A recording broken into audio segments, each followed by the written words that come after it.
Good afternoon, game changers. This is the video demonstration for week 5 of the Super Sunday Challenge, and this week is entitled Life is a Marathon, Don't Quit. And when I think about this week, and as I've said more times than I care to admit, I love each of these week's studies. This one is what I call a reality check. Because too often, many of our youth believe that once you make it, once you arrive, you just stay there. You just hang out at the finish line, at the leaderboard. And any game changers who will tell the truth will tell our youth, no way is that the reality of life.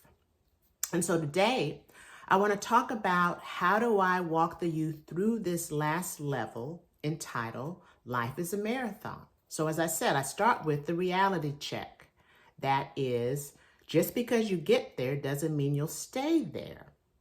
Because I want them to remember that there are always players and challenges and enemies and traps that are just waiting for them at different stages and levels of video games and life. And I don't want them to get it twisted. Go back to chapter 1. Don't get it twisted. Just because you finish, just because you arrive, doesn't mean you'll stay there. And more importantly, life is a marathon. It's not a sprint.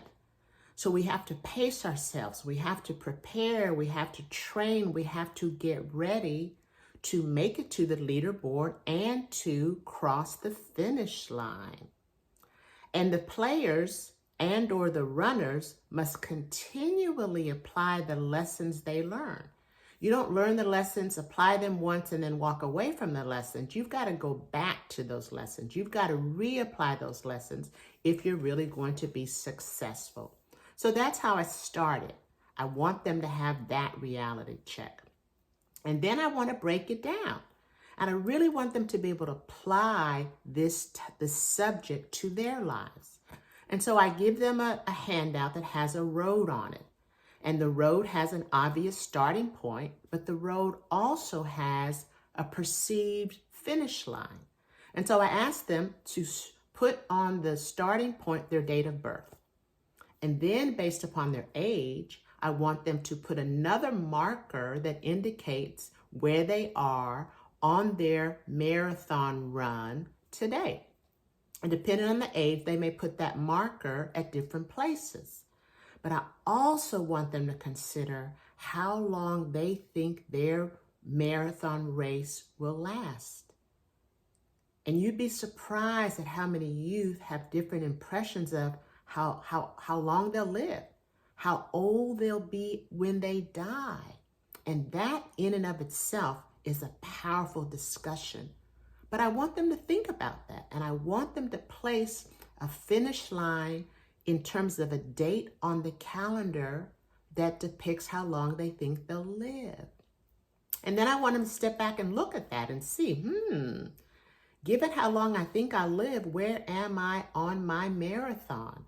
I'm at the quarter mark. Am I at the halfway mark? Have I just begun? I'm just coming out of the gate. But likewise, when they're thinking about playing video games, are they at the beginner stage? Are they at the intermediate stage? Where are they in terms of running a marathon or advancing level by level in video games? And then I want to take them back. I want them to refresh their memory of the lessons that we've learned. And so I have each of them talk about specific lessons that they've learned in terms of who is God, who are they, who's their boss, how do you hear God speak, what questions do you have?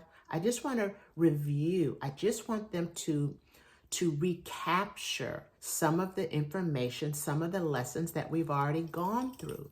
Because if we went through them and they didn't hold on to them, then we really haven't accomplished much.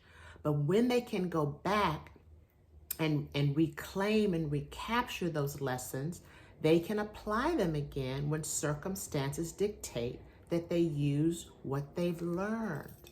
So I really want that to be a place that we hone in, we settle down. I want every youth in the group to have an opportunity to share at least one lesson that they've learned that was meaningful to them, that they know they will probably have more than one opportunity to use again as they advance to the leaderboard or as they run their marathon.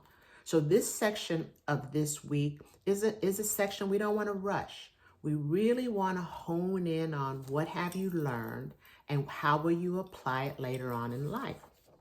And then I shift gears because I really want them to take a moment, because all too often most of us are never acknowledged in life by others as much as we could be, as much as we perhaps want to be.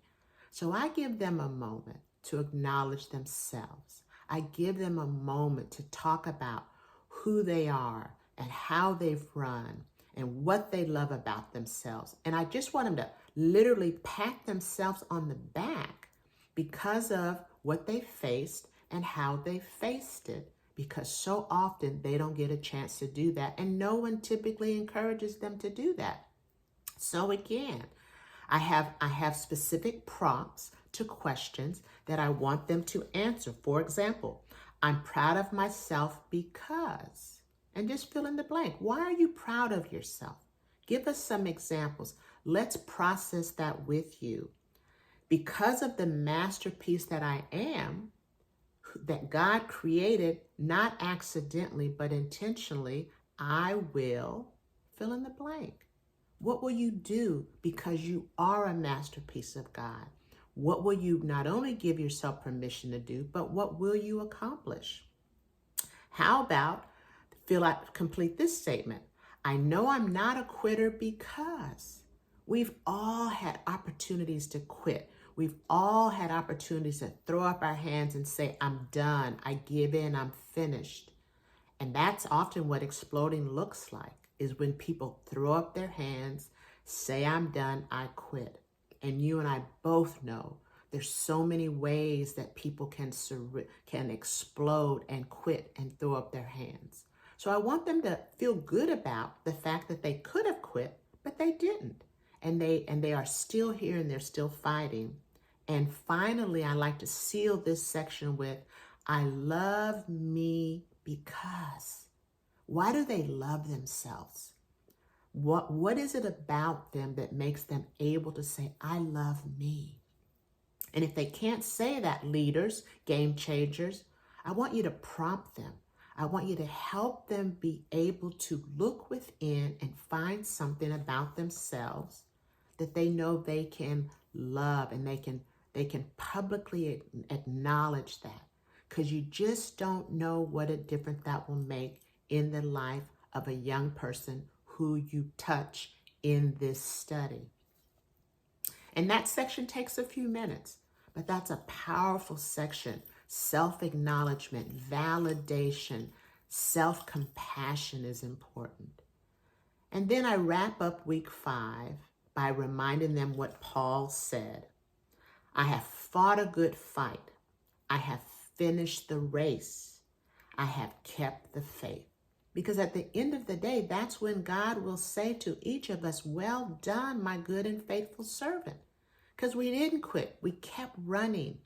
We overcame the obstacles that we faced as we could, with the help of villages or with the help of peers or with the help of game changers. And that is all we want them to be able to say. I didn't quit. I kept fighting. And when you are able to say that, you will advance to the leaderboard. And you may fall off, but you will climb back up again. Or if you're a runner, you'll finish that marathon. And when you finish your marathon, no one can take that away from you. I mentioned before, I ran a half marathon. I will never do that again, but you can't take that away from me. I did it. And that's what we want our young people to be able to say about their lives as they head toward the mark, because they're not there yet. We don't know how far their mark is away, but we want them to keep running. We don't want them to quit. And we want to leave them with the message that God wants them to win. God is not setting them up for failure. God is not standing on the sidelines in any way expecting negativity, expecting failure. God is their biggest cheerleader, and he wants them to win, and more importantly, he won't leave them. He's there with them every step of the way. But in order for them to allow God to be with them, to be their cheerleader, to want them to win, they have to know who he is and who they are, and they must choose to surrender to him as their boss and the sovereign authority in their life so that they can get the assistance, get the answers to the questions, get the support that they need as they surrender so they won't explode. So I thank you, Game Changers, for watching this video demonstration. I thank you for the time and the effort you've put in to understand what this book, Surrender or Explode, Learning to Play the Game of Life God's Way, is all about. And I pray that you will join us in the next challenge that we have, and you will touch the lives directly of the youth that you love and that God has put on your path. So don't forget, check out my Facebook group, Surrender or Explode. Check out my YouTube channel, and go to my website and get valuable information from there as well. I thank you. I look forward to a long journey with you that enhances the lives of our children so that they don't explode, but instead they surrender to the loving, sovereign God. Take care.